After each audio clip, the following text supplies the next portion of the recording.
룻기 1장 1절로 14절입니다.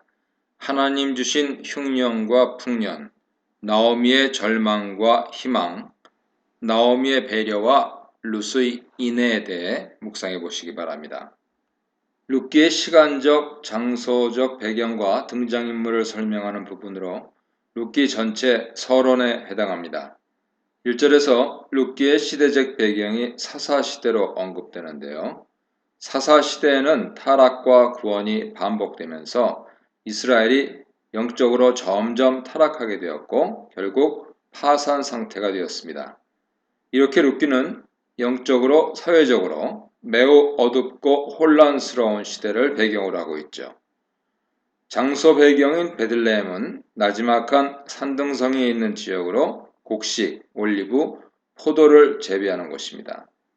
이곳 옆에는 길로하르라고 하는 산이 막고 있기 때문에 강수량은 적은 편이죠. 그렇기 때문에 가뭄으로 인한 기근에 다른 지역보다 취약합니다. 반면에 모압 지역은 물이 풍부하고 강수량이 많아서 엘리멜렉이 그리로 이주하게 된 것이죠.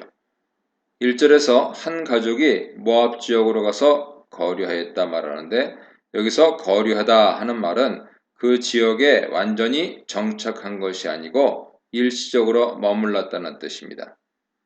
기근을 피하기 위해 잠시 이주한 것이죠. 2절에서는 이 가족의 이름과 구성원들을 소개합니다. 엘리멜렉, 아내 나오미, 두 아들 말론과 기럐이 등장합니다. 기근이 들자 가나안 땅을 벗어나서 다른 곳으로 가는 엘리멜렉의 모습은 나의 하나님은 왕이시다 라는 그의 이름 뜻과는 달리 하나님을 왕으로 모시지 않고 자기 소견에 옳은 대로 행하는 사사시대 보통 사람의 모습을 보여주고 있습니다. 가나안 땅에 기근이 들자 애굽으로 간 믿음 없는 아브라함과 비슷하죠. 잘 살아보려고 모압으로 들어간 엘리멜렉은 그곳에서 얼마 살지 못하고 죽게 되었고 나오미와 두 아들만 남겨졌습니다. 4절을 보면 나오미는 남편이 죽은 후에도 여전히 모압에서 살았고 두 아들은 모압 여자들과 결혼했는데 첫째 이름은 오르바, 둘째 이름은 룻이었습니다. 4절의 주어는 나오미의 아들들이죠. 여기서도 나오미는 자식들의 결혼에 어떤 주장도 하지 못하고 아들들이 모압 여자들과 결혼하는 것을 보고만 있었습니다. 그렇게 10년이 지난 후 말론과 기럐도 죽고 오직 나오미만 남겨지게 되었죠. 10년이 나오미가 모압에서 산 전체 시간인지 아니면 말론과 기럐 결혼 기간인지 본문에서 분명하게 언급하고 있지 않지만 아이가 없다는 것이 룻기에서 중요한 소재이기 때문에 결혼 기간으로 보는 것이 더 적당해 보입니다. 이제 나오미에게는 아무것도 남지 않게 되었습니다. 이렇게 룻기는 나오미라는 모든 것을 다 잃은 한 여인의 이야기로 시작하고 있습니다. 그동안 철저히 수동적이던 나오미가 드디어 능동적으로 움직이기 시작합니다.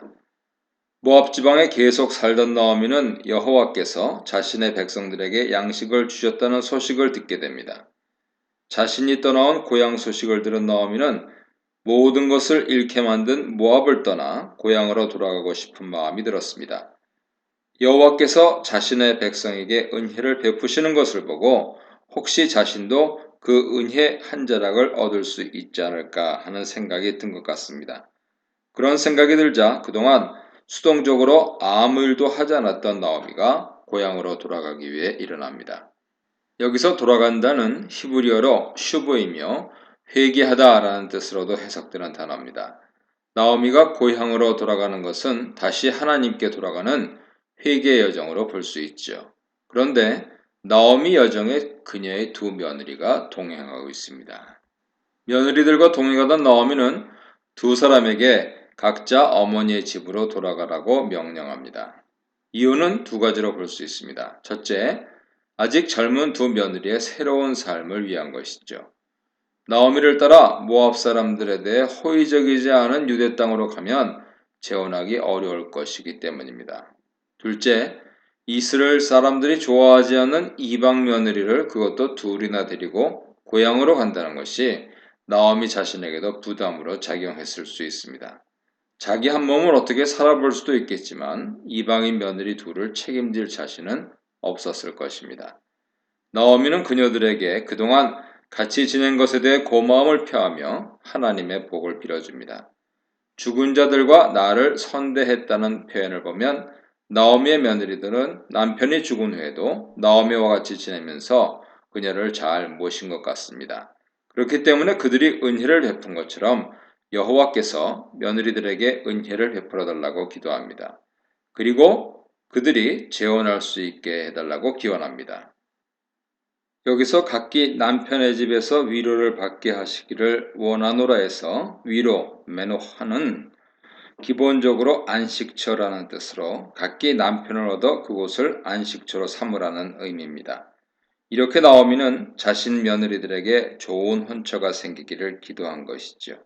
하지만 며느리들은 큰 소리로 울면서 어머니와 같이 이스라엘로 가겠다며 나오미의 제안을 거절합니다.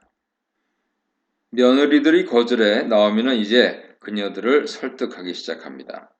그 설득은 매우 논리적으로 진행되는데요. 11절로 13절이 나오미 설득으로 수사학적 기법이 많이 사용되고 있습니다. 우선 내 딸들아 라는 매우 친근한 호칭으로 그녀들을 부르죠. 나오미는 이런 수사 의문문을 통해서 자신이 나이도 먹었고 남편도 없고 혹시 임신을 한다고 하더라도 그 자녀들이 자라기를 기다리는 것을 불가능하다고 말합니다. 나오미의 말은 계대 결혼의 풍습을 전제로 하고 있습니다. 계대 결혼은 남편이 죽으면 시동생이 형수와 결혼하는 제도인데 고대 근동과 이스라엘에서 행해지던 풍습으로 일종의 과부 보호법이라고 할 수 있습니다. 그리고 또 어찌하여 남편 없이 살겠다고 결심하느냐라고 말하는데 이것은 자신을 따라가면 재혼하기 힘들기 때문에 남편 없이 평생 사는 것과 같다고 말하는 것입니다. 그러면서 결론은 감정에 호소하고 있죠. 그녀들로 인해서 자신이 더욱 마음이 아프고 힘들다는 것이죠. 두 며느리가 자신에게 짐이 되며 괴로움을 더하는 존재라고 말함으로써 옆에 있을 수 없게 만듭니다. 이런 간곡한 나오미의 설득에 두 며느리는 다시 울죠. 결국 오르바는 나오미의 말을 따르기로 결심하고 작별 인사를 했습니다. 하지만 룻은 나오미에게 매달렸습니다. 붙줬다라고 해서 룻이 나오미를 공경해서 따르는 것으로 해석하고 있지만 히브리어 나바크는 매달리다, 고수하다, 굳게 결합하다, 부착하다 하는 의미로 고집스럽게 나오미를 붙잡고 놓아주지 않는 그녀의 모습을 표현한 것입니다. 여기서 오르바와 룻은 둘 다 시어머니와 사이가 좋고 정도 많다는 것을 알 수 있죠. 하지만 오르바는 나오미의 합리적이며 감정 어린 호소에 마음을 바꿔 떠나기로 결심합니다. 그가 훨씬 합리적이며 정상적이며 관습을 따르고 성격이 순하다는 것을 보여주죠. 반면에 룻은 나오미의 설득과 호소에도 전혀 흔들리지 않고 시어머니에게 더욱 매달립니다. 그녀는 매우 고집스럽고 한번 결심한 것을 결코 바꾸지 않는 굳은 신념의 소유자로 나타나죠. 화자는 오르바의 상식적인 행동, 룻의 고집스러운 행동을 대조함으로써 룻이 시어머니를 쫓는 것은 비정상적으로 보일 만큼 매우 특별한 헌신이라는 것을 보여줍니다. 큐티라이프 김목사입니다. 룻기 1장 15절로 22절입니다. 따르는 룻, 떠나는 오르바. 나오미 하나님은 룻의 하나님, 떠들썩한 베들레헴, 시무룩한 나오미에 대해 묵상해 보시기 바랍니다. 15절 이하에서는 나오미의 권면과 룻의 고백, 나오미의 반응으로 나눌 수 있습니다. 더 이상 남편을 만들어줄 수 없다고 말하면서 간곡하게 설득했지만 곁에 남은 룻을 향해 나오미는 마지막 설득을 합니다. 동서인 오르바가 자기 백성과 신들에게 돌아갔으니 너도 돌아가라는 것이죠. 고대 사회에서는 각 민족마다 자신들이 섬기는 신들이 있었습니다. 그렇기 때문에 한 사람이 자기 고향을 떠나서 다른 지역에서 그 민족의 일원으로 살게 되면 원래의 신을 버리고 새로운 지역 신을 섬기는 것이 보편적인 일이었습니다.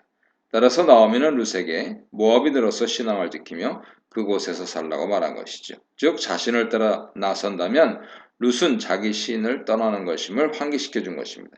이러한 나오미의 설득에 드디어 룻이 입을 열어 자신의 단호한 결심을 말합니다. 룻의 말에 담긴 16, 17절은 이별할 수 없다. 살아서도 함께. 그리고 중간에 신앙 고백, 그리고 다시 죽어서도 함께, 그래서 끝으로 이별할 수 없다. 이렇게 말을 하고 있는 것이죠. 룻기 전체에서 룻의 의지와 성격이 가장 잘 드러나고 있습니다. 룻은 시어머니에게 제발 돌아가라고 부탁하지 말아달라고 합니다. 나오미가 자신을 돌려보내기를 간절히 원하며 매우 애쓰고 있다는 것을 안 것 같습니다. 그 후 룻은 나오미와 함께하겠다는 결심을 5번이나 강조해서 표현합니다. 위의 구절을 보면 이별할 수 없다고 밝힌 후에 살아서 어머니와 헤어질 수 없고 시모가 가는 곳에 같이 가고 머무는 곳에 같이 머물겠다고 다짐합니다. 이에 대응되는 곳에서 죽어서도 어머니와 헤어질 수 없고 어머니가 죽는 곳에서 자기도 죽고 그곳에 묻히겠다고 말합니다. 가운데 어머니 백성이 나의 백성이 되고 어머니 하나님이 나의 하나님이 될 것이라고 고백하면서 신앙을 고백하죠. 이 부분이 가장 핵심적인 룻의 신앙 고백입니다. 여호와의 벌을 받겠다는 맹세로 자신의 결심을 나타내는 것으로 끝납니다. 룻은 나오미와의 동행을 여호와의 이름으로 맹세함으로써 그녀가 보여줄 수 있는 최대 결심을 보여준 것이죠.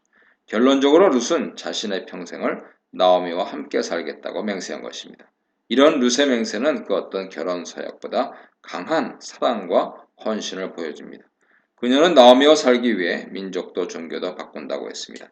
나오미를 위해 자신의 모든 것을 버리고 나오미의 민족인 이스라엘의 민족이 되었고 나오미의 신 여호와를 자신의 신으로 섬기겠다고 여호와의 이름으로 맹세한 것이니 얼마나 큰 결심인지 모릅니다.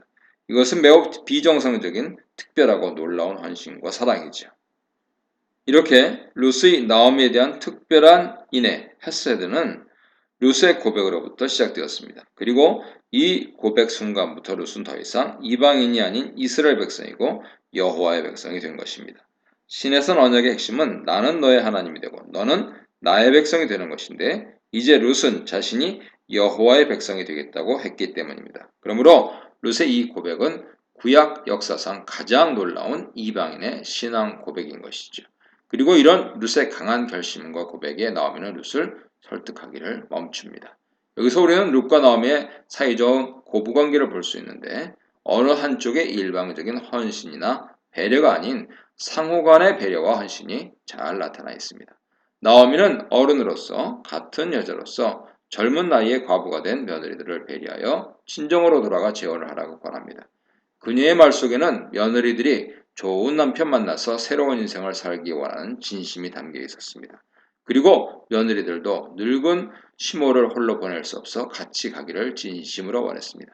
다만 오르반은 시어머니의 간절한 요청을 받아들여서 친정으로 돌아간 것이고 룻은 상식적으로 이해할 수 없는 헌신을 한 것이죠.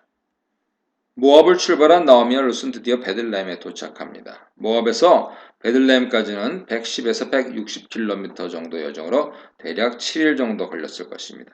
나오미가 베들레헴으로 들어가자 그녀로 인해서 온 성읍은 흥분했고 소란스러웠습니다.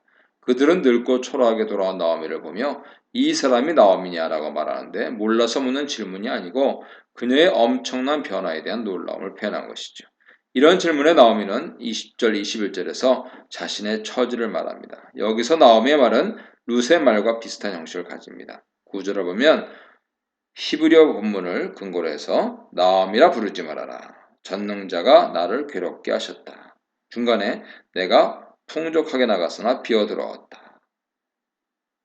대꾸로 어찌 나를 나오미라 부르냐. 전능자가 나를 괴롭게 하셨다. 하는 구절을 갖고 있습니다. 이 구절을 보면 가운데 그녀의 현재 상태를 중심으로 동일한 말들을 반복하고 있죠.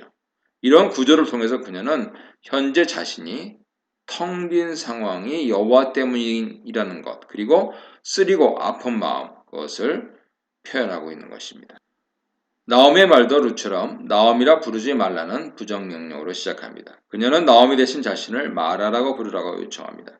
나오미란 이름은 원래 기쁨, 사랑스러움이란 뜻을 갖고 있는데 자신의 상태는 전혀 그렇지 못하니 대신에 쓴 괴로운이란 의미의 단어 마라라고 부르라고 한 것이죠. 이름을 통해서 나오미는 자신의 괴롭고 어려운 처지를 잘 표현하고 있습니다. 그리고 자신의 이름을 바꿔야 하는 이유를 전능자이신 하나님께서 자신의 인생을 쓰게 만드셨기 때문이라고 설명합니다. 그리고 가운데 부분에서 인생이 쓰게 된 이유를 설명하지요. 풍성하게 나갔던 그녀가 텅 비어서 돌아오게 되었기 때문입니다. 그녀는 베들레헴을 나갈 때 남편과 두 아들과 함께 나갔지만 돌아올 때는 남편도 아들도 상속자도 하나 없이 이방인 며느리 하나만 데리고 돌아온 것입니다. 고대 사회에서 아들이나 상속자가 없는 과부는 기업, 즉 땅을 가질 수 없어서 생계 유지가 어려웠으니 텅 비었다는 말이 전혀 과장은 아닙니다. 나오미가 자신의 불행의 원인을 여호와로 본 것은 인간의 모든 생사 화복이 여호와의 손에 달려 있다고 생각했기 때문입니다. 그녀는 텅 비었다고 말하지만 사실은 룻이라는 며느리와 함께 왔습니다. 그런데도 이렇게 말한 것은 룻에 대한 기대가 전혀 없었기 때문이죠. 그런데 나오미를 텅 비게 하신 하나님께서는 그녀가 전혀 기대하지 않았던 룻을 통해서 나오미에게 은혜를 베푸시는 역전의 역사를 시작하십니다. 22절은 1장 여행을 마무리하면서 나오미가 모압 여인 룻과 베들레헴으로 돌아온 때가 추수 때다 하는 시간 배경을 제공하는데 이 배경은 앞으로 나오미의 삶에 희망이 있을 것이다 하는 암시를 줍니다.